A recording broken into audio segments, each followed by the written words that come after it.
investigate the NU's recent defunding of several student organizations.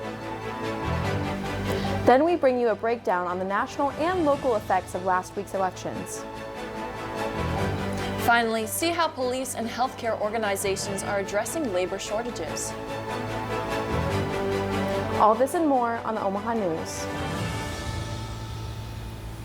Good afternoon, I'm Jenna Jansen. And I'm Sapphire Bennett. An internal audit at the University of Nebraska at Omaha sparked outrage after it resulted in a near-complete defunding of 6 student organizations.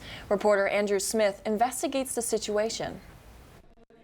UNO's Division of Student Life and Well-Being requested the audit to review purchases made by student fee-funded organizations, believing improper purchases have been made. A draft of the audit's conclusion, shared with the university's Student Government Association, or SGA, calls for a spending freeze on their 6 student agencies because they don't benefit a broad-based student population. It says, I would like to first invite any administrator or staff member who was part of the audit and who believes in defunding these agencies to please come to the last events that they host to meet the people who serve as directors and as board members of these organizations and see whose work you are impeding. Agency representatives, students, parents, and alumni spoke during an SGA open forum last Thursday. By serving everyone, you're not serving everyone. You're serving the majority. International Student Services welcomes anyone to their annual banquet. The Women and Gender Equity Center pays for menstrual care products and restrooms. And the First Generation Student Association provides supplies for students who may not be able to purchase their own. The university says they're working with SGA and the NU audit team to find solutions. SGA Vice President Kevin Ramirez said he feels deeply for students that may be impacted by the cut funding, mentioning how personal the decision is. I feel like we're just all confused as to why this audit has been conducted in the first place. At least 3 of the 6 agencies represent me. Student body president Ashani Adidam told us she disagrees with the auditor's definition of broad-based. An educator and parent of a current UNO student said the university's actions are contributing to Nebraska's brain drain problem. The message being sent to our students and families is clear. They are not valued or wanted by this institution. With the Omaha News, I'm Andrew Smith. The Women and Gender Equity Center is currently on strike, and over 1,000 people have signed a letter demanding the resignation of Dean of Students Kathy Pettit.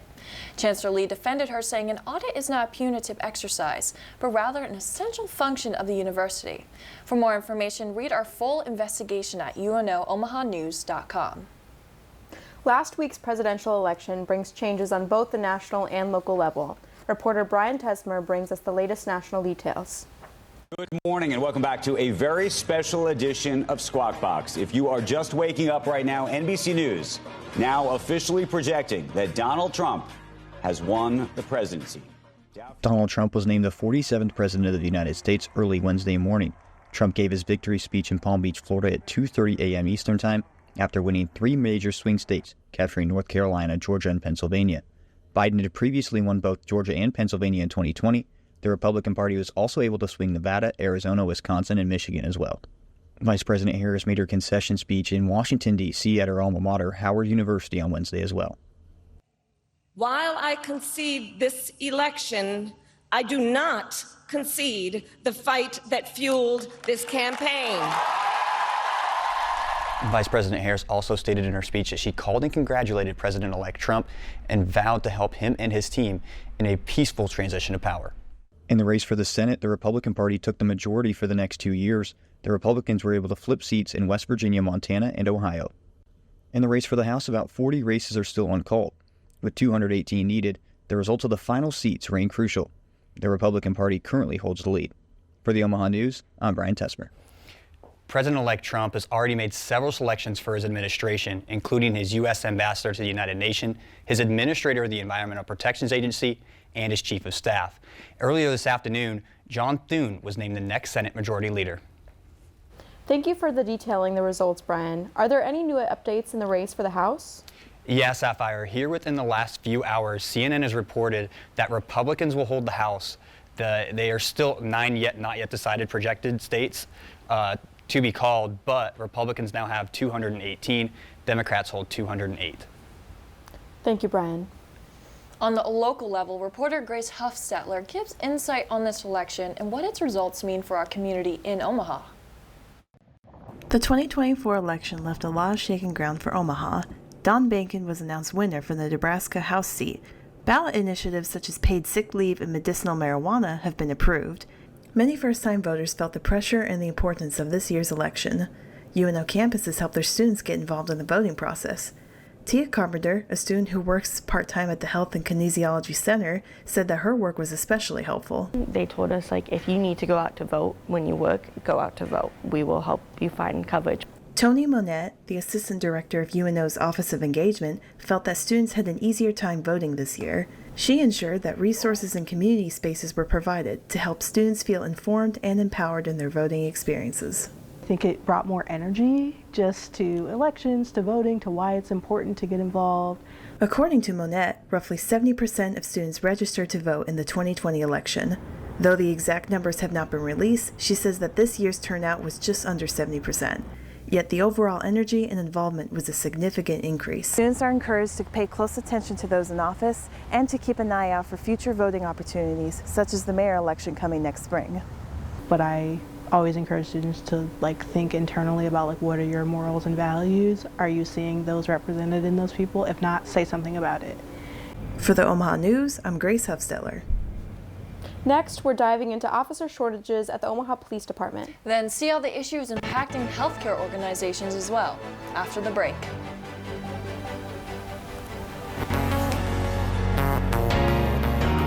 Create.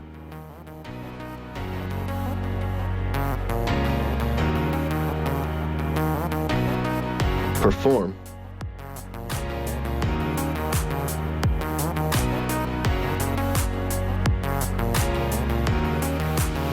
Communicate.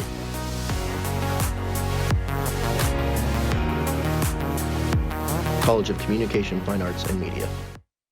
Explore the historic Blackstone District in Omaha, Nebraska.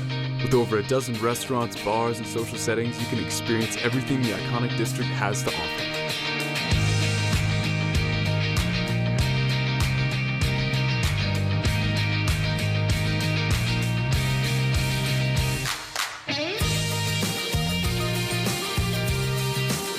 Eat, drink, socialize, and enjoy the day or night here in Blackstone. Nearly 3,000 student athletes competing in 19 varsity sports from 9 institutions. Compete for nationally ranked teams to become academic All-Americans and NCAA champions. Nearly 100,000 students and more than 800,000 alumni celebrate their schools as they rise to reach the summit.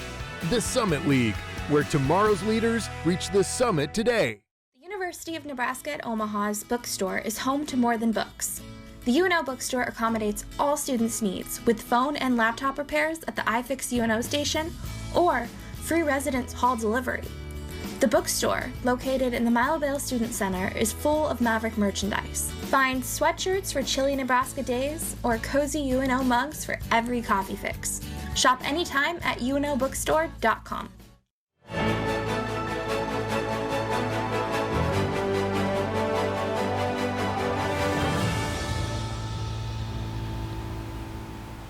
The Omaha Police Department is facing an ongoing officer shortage. Reporter Ben Batafrano says there are several factors that have impacted staffing levels. The Omaha Police Department was short 99 officers in early 2024, according to Omaha World Herald reporting from March. UNO School of Criminology and Criminal Justice Associate Professor Justin Nix says that there's been obstacles nationally for recruitment. Many career officers who were hired as part of the 1994 Violent Crime and Law Enforcement Act are retiring. In 2020, the George Floyd protests contributed to a significant reduction of interest in the profession. Nick says that the nature of police work also isn't as enticing to younger workers today. So the idea of a pension after 25 years is a very long-term goal that maybe doesn't appeal to them as much as the lifestyle in the short term. You know, the flexibility of being able to work from home, for example, or having flexible hours and being able to have that work-life balance. Behind me is the Omaha Public Safety Training Center in Northwest Omaha, where police cadets train to become officers. According to the facility's structural consulting firm, Performance Engineering, the space contains about 71,000 square feet of classrooms, tactical training space, and 2 firing ranges. UNMC police officer Ramiro Vasquez says that people join the police force for a variety of reasons, but that the mission remains central. So I did do 20 years in the Army, active duty, deployed all over the world, loved it. Joining the police force was truly an extension of that, serving the community, helping others. Vasquez and Nix agree that boosting recruitment is increasingly necessary as career officers continue to retire. In recent years, the Omaha Police Department has tried to boost recruitment by increasing pay and loosening appearance restrictions. Effective this past January, salaries for new officers jumped from $50,000 to $70,000 per year. Tattoos are now allowed as long as they're not on the face, hands, neck, or head. It should be noted that handlebar mustaches are still explicitly forbidden by the OPD dress code. Back to you in the studio. Thank you, Ben. Healthcare organizations are also facing a growing shortage of nurses around the metro area. Reporter Andrew Coughlin gives us the details. Nebraska healthcare is feeling the strain, as a growing shortage of nurses is being felt in Omaha in particular. According to the Nebraska Center for Nursing, Nebraska will experience a workforce shortage of 5,435 nurses by the year 2025. Omaha alone will experience roughly 50% of that disparity. Nurses who work here at Methodist, like Kim Pojar, say that the shortage is putting a strain on hospital staff. Longer hours, shorter staffed, less people to pick up shifts, patient to staff ratios, like we have the most amount of patients we're legally allowed to take all the time. 2/3 of nurses leave the profession in the first 3 years of being a nurse. The bottom line is everybody's burnout, everybody's tired. To combat the crisis, state lawmakers are looking into new policies, including potential loan forgiveness and ever-increasing work incentive programs to attract and retain more nurses. In September of 2023, Methodist College received a $600,000 grant to address the shortage, a mere fraction of the more than $100 million that was granted by the DHHS that year. Since the end of the worldwide COVID-19 pandemic, hospitals in the metro area are doing what they can to get back on track. With 2025 right around the corner, the Omaha nursing shortage is a challenge that Omaha Healthcare is sure they can overcome.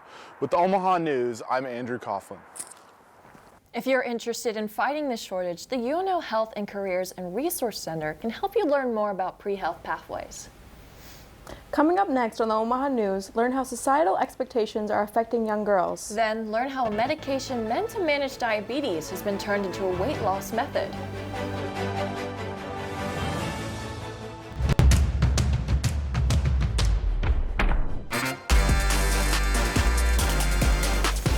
There seems to be like this gathering right here, really great minds and really great ideas. I think it's a great moment, to teach a UNO student. Being here, I get like a jump start on my journalism career. I found a lot of people that are interested in like the same things as me. Sort of a lifetime changing career for me and the best way it could happen.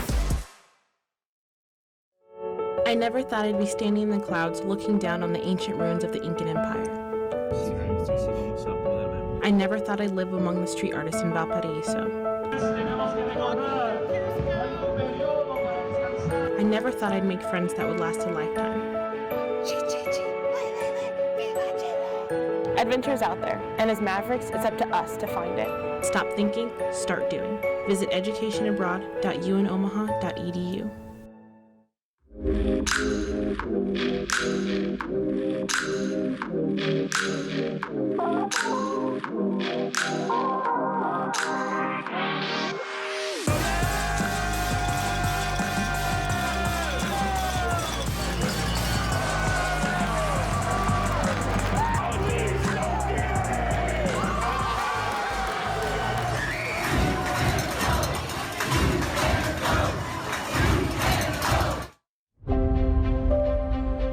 The 13th Floor magazine is a student-run campus literary journal that features poetry, creative nonfiction, fiction, microfiction, screenplay, and visual art from UNO students, alumni, faculty, and staff.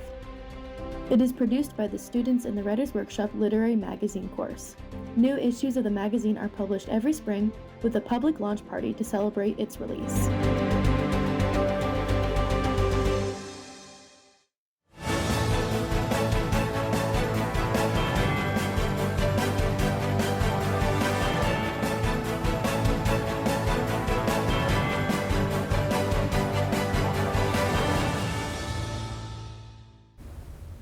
Welcome to Spotlight Omaha, your go-to for arts, culture, and entertainment news around the Omaha metro area.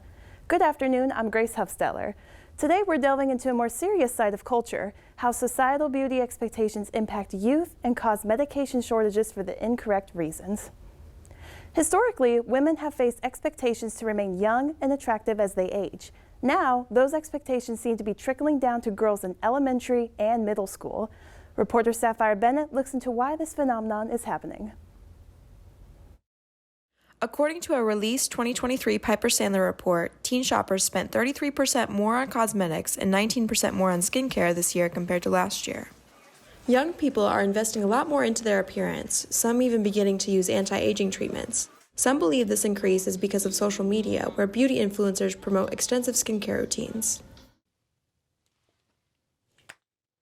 Younger audiences watching this content don't realize that these influencers are often older, may have special lighting or enhancing filters, and are using product sponsorships that decide what they use. 15-year-old girl and my sister, Cadence Bennett, says it's easy for young girls to idolize influencers. I don't even think they're that worried about their skin. I just think they want to be like who they look up to. With beauty standards that increasingly pressure women to remain youthful, this trend is raising questions about its impact on young self-esteem and identity. Mental health therapist Katherine Kaiser says it's important to encourage young people to look beyond what's on the screens. If you're self-conscious, then a lot of real estate in your head goes to this, like the perception, what you think the perception of other people of you is. And what's not happening then is you focusing on your perception of other people, which is pretty important to be able to pick up on social cues, to be able to pick up on if you feel uncomfortable and unsafe. With these desires quickly turning into obsession for many women, it's extremely important to turn outward and take breaks from social media. When the cameras are taken away and young people are able to forget what they look like for a little bit, they're able to focus more on enjoying the other aspects of life. For the Omaha News, I'm Sapphire Bennett. As social media use among young crowds become more normalized, preteens will find more appeal in using high-end products.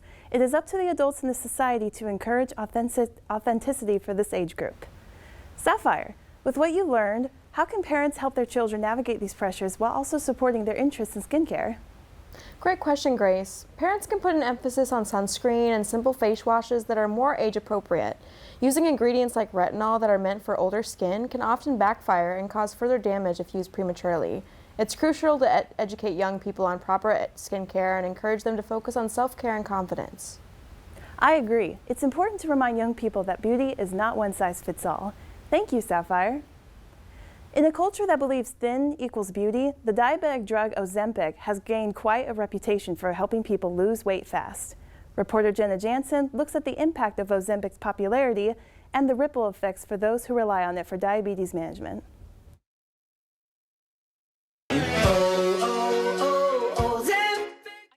Ozempic, originally designed to manage type 2 diabetes, has now become a viral weight loss trend, especially on platforms like TikTok. Posts promoting Ozempic for weight loss have skyrocketed, driving a 594% increase in prescriptions among young adults over the past 3 years. The Harvard Gazette said the severity of Ozempic is being drowned out by comedic social media posts, leading to its normalization to use. Senior psychology major at UNO Thomas Rowe says, using humor as a coping mechanism can sometimes blur the line between joke and reality.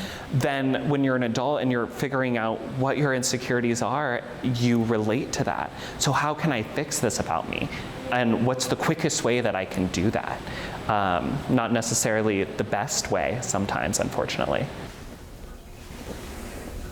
For some, Ozempic is more than just a silly trend. It's a fast way to lose weight. But for others, especially diabetics, it's a critical medication that is now in short supply due to the popularity of it being a fast weight loss drug. Type 1 diabetic Amelia Donomino says drugs like Ozempic are essential, not optional. It's frustrating just because diabetic medicine is already so difficult to come by and it's so expensive, and just seeing all these like celebrities treat it like simply as a weight loss drug and just costing people, it's really life-saving medicine that they should be having. For the Omaha News, I'm Jenna Jansen. Jenna, that was a really informative story. You mentioned that there was an increase in Ozempic prescriptions over the past 3 years. Were those increases mainly for people with diabetes? Thanks, Grace. Actually, according to a report from analytics firm Trilliant Health, in the last 2 years alone, Ozempic prescriptions have surged by 304% in the U.S., with prescriptions written for non-diabetic patients accounting for nearly half of that increase. Thank you, Jenna. If you or a loved one is struggling, resources are available. Focus Therapy, located in Blair and Omaha, provides body image and self-esteem therapy. I'm Grace Huffsteller, and thank you for following along with us as we delivered Omaha arts, culture, and entertainment news throughout the semester.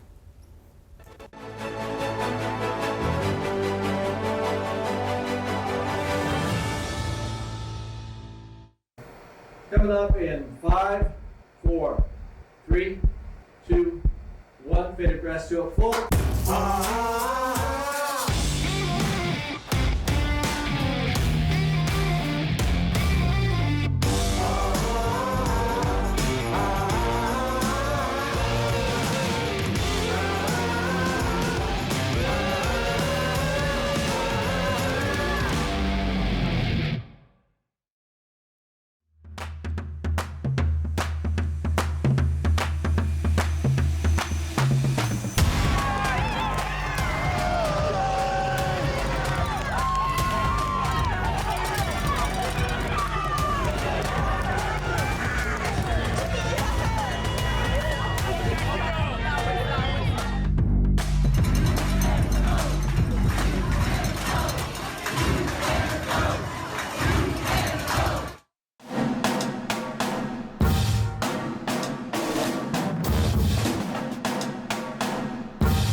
There's a unique educational experience right here in Omaha.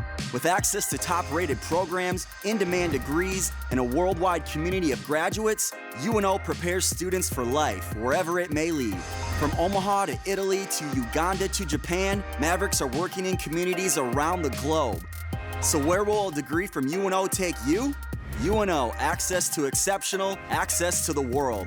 Learn more at unomaha.edu.